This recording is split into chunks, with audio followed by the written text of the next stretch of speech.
more refreshed sa Kalimagang.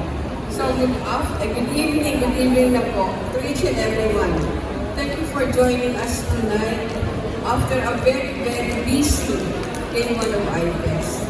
To our distinguished keynote guest, Yusek Perry Rodolfo, our supervising undersecretary, and also we have Asset Grace Kaluya. Hello po.